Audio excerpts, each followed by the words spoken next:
Hello friends, welcome to Benita's Food Book. இந்த வீடியோல raspberry lemonade எப்படி செய்யறதுன்னு பார்க்கலாம். ஒரு பாத்திரத்துல தண்ணி எடுத்துக்கோங்க. அதுல ராஸ்பெரியை ஆட் பண்ணிக்கோங்க. சுகர் ஆட் பண்ணிக்கோங்க. இது நல்லா கொதிக்கட்டும்.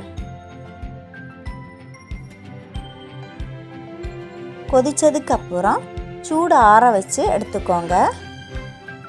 இதை ஒரு பவுலில் ஃபில்டர் பண்ணி எடுத்துக்கோங்க.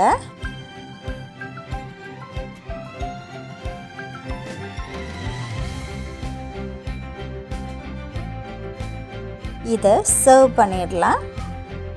ஒரு கப்பில் ஐஸ் கியூப் ஆட் பண்ணிக்கோங்க. ஹாஃப் லெமன் ஜூஸ் எடுத்துக்கோங்க. இதில் ராஸ்பெரி ஜூஸ் ஆட் பண்ணிக்கோங்க. ராஸ்பெரி லெமனேட் ரெடி ஆயிடுச்சு. இந்த வீடியோ உங்களுக்கு பிடித்திருந்தா லைக் பண்ணுங்க, ஷேர் பண்ணுங்க, பெனிட்டாஸ் ஃபுட் புக் சேனலை சப்ஸ்கிரைப் பண்ணுங்க. தேங்க்யூ.